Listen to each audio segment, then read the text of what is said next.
আসসালামু আলাইকুম। আজকে আমি রাজশাহীর উদ্দেশ্যে রওনা দিলাম। ঈদের ছুটি, তো বাড়িতে যাওয়াই লাগবে। ভাবলাম রাজশাহী থেকে একটু ঘুরে যাই। তো আজকে রাজশাহী যাব, হয়তো রাজশাহীতে থাকবো একদিন, তারপরে আবার গ্রামের বাড়ির দিকে যাব। আজকে রওনা দেওয়ার কথা ছিল সকাল 6টায়, আর এখন বাজে 9:45। মানে একটা করুণ অবস্থা, রাস্তায় প্রচুর জ্যাম ছিল। আর এই জ্যামের কারণেই আমার রওনা দিতে লেট হয়ে গেল। ফ্যামিলিও গ্রামে যাচ্ছে, ওদেরকে আবার বাসে উঠাই দিতে হলো। বাস 2 ঘন্টার উপরে লেট। এখন ওদের বাসে উঠাই না দিলে তো আর আমি যেতে পারছি না। এখন দেখা যাক, আল্লাহ ভরসা। আর রাস্তায় যে পরিমাণ গাড়ি দেখতেছি, তাতে করে টাইম অনেক লাগবে। যদিও রাজশাহী যেতে রাস্তা ফাঁকা থাকলে খুব একটা সময় লাগে না, দেখা যাচ্ছে 5 ঘন্টার হয়তো বা চলে যাই। কিন্তু আজকে যে পরিমাণ জ্যাম আর গাড়ির চাপ রাস্তায়, তাতে টাইম বেশি লাগবে মনে হচ্ছে। দেখতে পাচ্ছেন কি পরিমাণ গাড়ির চাপ আছে।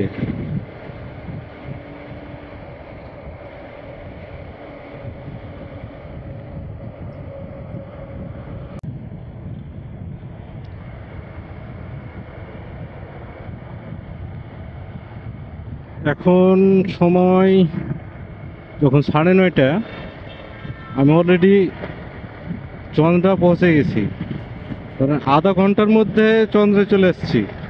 খুব একটা বেশি সময় লাগে নাই, মানে যে তুলনায় ভাবছিলাম কি যে একটু বেশি লাগবে, তেমনটা লাগে নাই। কিন্তু আমার বাইকের মনে হচ্ছে সামনের চাকার হাওয়া কম আছে। ওখানে একটা দোকান দেখে হাওয়া দেওয়া লাগবে। হালকা বাইকের হ্যান্ডেলটা মনে হচ্ছে কাঁপতেছে। হাওয়া না দেওয়া পর্যন্ত আর হচ্ছে না। তবে সামনে একটা থাকার কথা, দেখা যাক।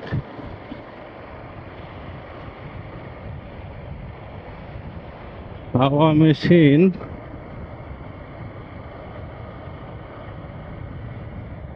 বাবা কি পরিমাণ গাড়ির চাপ! একেবারে ব্লক হয়ে আছে, আমি বাম সাইডে কিছু দেখতে পাচ্ছি না। উনি যদি এই অবস্থা হয়, তাহলে ভবিষ্যতে কি হবে? আগামীকাল বা পরশু থেকে তো জ্যামে অবস্থা খারাপ করে দিবে। যদিও বললাম কি যে ঈদে যাব বাড়ি, ঈদ করতে গ্রামের বাড়ি যাব, অথচ জ্যাম খাবো না, তা তো হবে না। কিন্তু আসলে যে কষ্টটা, এই কষ্টটা কিন্তু প্রচুর। ও, গাড়ির টান, শুধু টান হবে।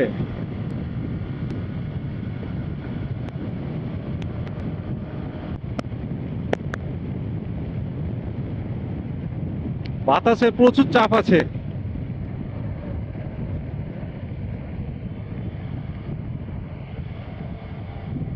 তো যেটা বলছিলাম, গত ঈদে বা তার আগে যেভাবে বাইকের প্রতি একটা, মানে, এখন রেটে পরিবহন সমিতি হোক বা যে কোনোভাবে হোক, যে চাপটা আসছিল, এবার এটা নিয়ে কোনো কথা হয় না। কারণ সরকার বা সরকার বা বিরোধী যেই দলই হোক না কেন, বা প্রশাসনই হোক না কেন, তারা প্রত্যেকে বুঝছে কি যে একটা বিপুল সংখ্যক জনগণ বাইকে জার্নি করতেছে, যেটা এর আগে হয়তো বা ছিল না।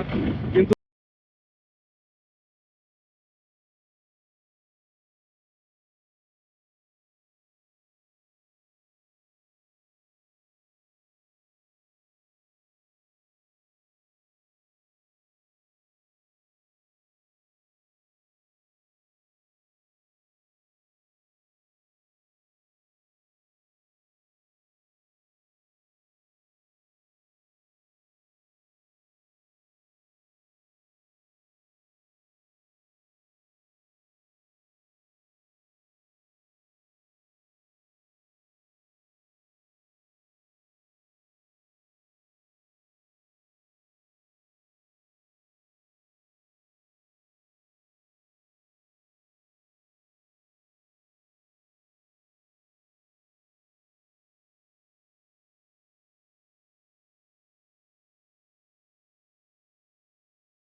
এই এলেঙ্গা থেকে যমুনা সেতু পর্যন্ত রাস্তাটুকু কমপ্লিট হলেই জ্যাম মানে একেবারে কমে যাবে।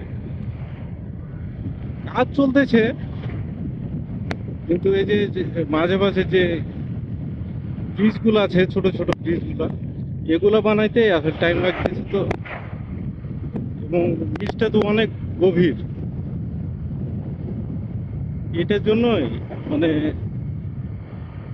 টাইম যাচ্ছে। কিন্তু কাজ চলতেছে, তো কাজ তো আর থেমে নাই। আশা করা যায় আজ নয়তো কাল একদিন ভালো কিছু হবে।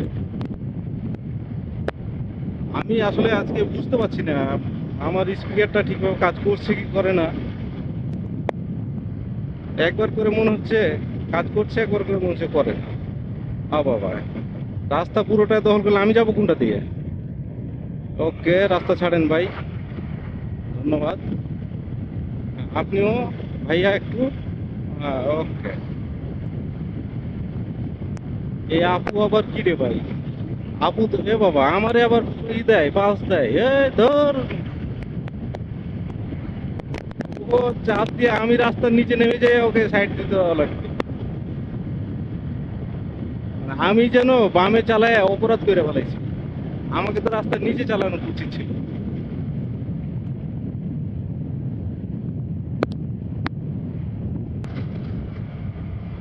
ফুড ভিলেজে যে রেস্ট দিয়ে তারপর তখন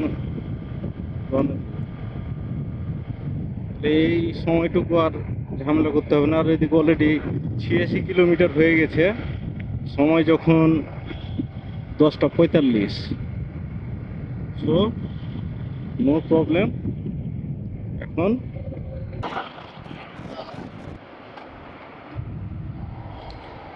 ওকে।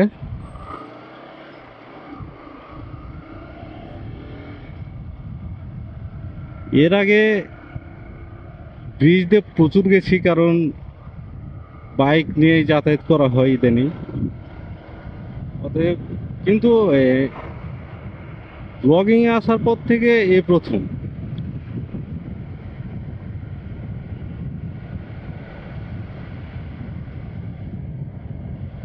তো দেখা যাক।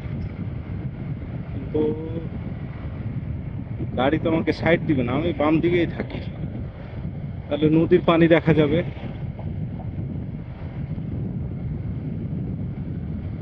আসলে রোজার ঈদে যাওয়া হয়েছিল, রোজার ঈদের পরে আর এইদিকে আসা হয় নাই।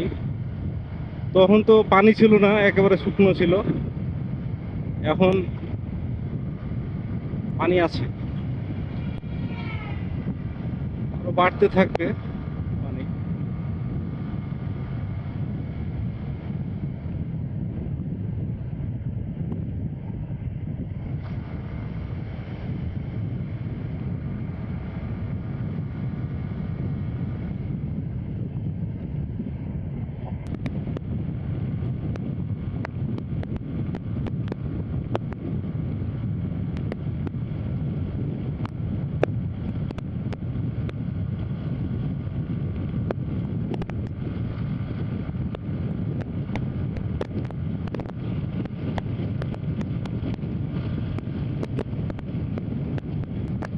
এই জায়গাটার পরিবেশটা অন্যরকম।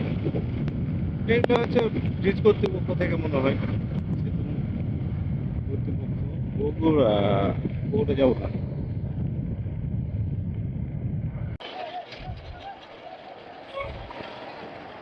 ওকে, দেখতে দেখতে ফুড ভিলেজ পার হয়ে গেলাম। সিরাজগঞ্জ ফুড ভিলেজে রেস্ট নিয়েছিলাম, আধা ঘন্টা মতো ছিলাম।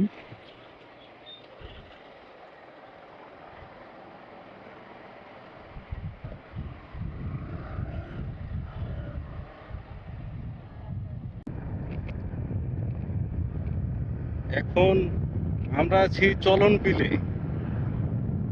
আসলে চলন বিলে এর আগে মানে গেছিলাম, তখন তো পানি ছিল না, এখন পানি আছে।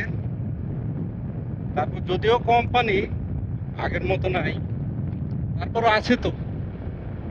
এই যে দেখেন, অন্যরকম সৌন্দর্য।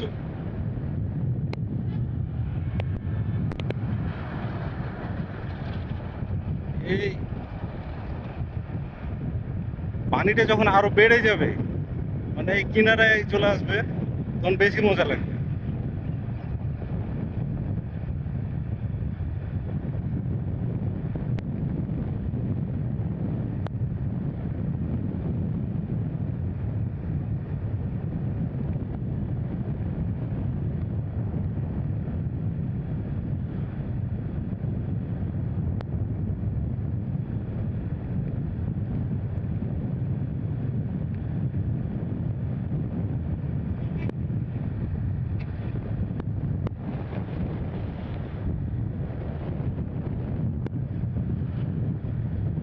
অস্থির।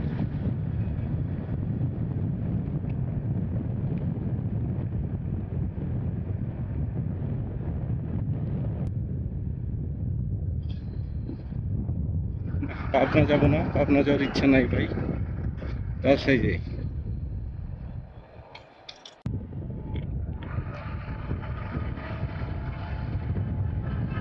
এখন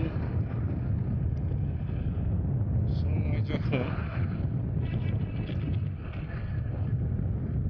2টা।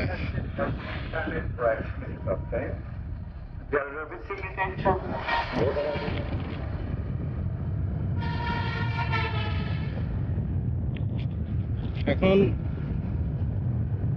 2টা বেজে গেছে, 2টা পার হয়ে গেছে, রাজশাহী পৌঁছালাম। মানে এইদিকে কি পরিমাণ যে চাপ গাড়ির, মানে মাথায় খারাপ করে দিচ্ছে। এবং রাজশাহী ঢোকার রাস্তা মুখটাও প্রচুর খারাপ ছিল।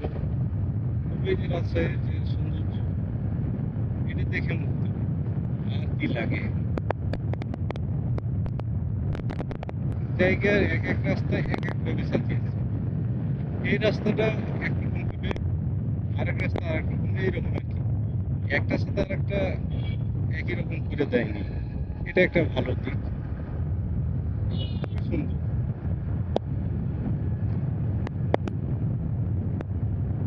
অস্থির। এই সৌন্দর্য দেখার জন্য তো চলে আসছে। আর এটার জন্য তো রাজশাহী আসলে বসবাসের উপযোগী শহর করা হয়েছে। ধুলাবালি খুবই কম, অন্য কিছু চলতে থাকতো অন্যরকম হয়ে যেত। ও, কি ঠান্ডা আবহাওয়া, ছায়ার মধ্যে দিয়ে, মানে পরিবেশটা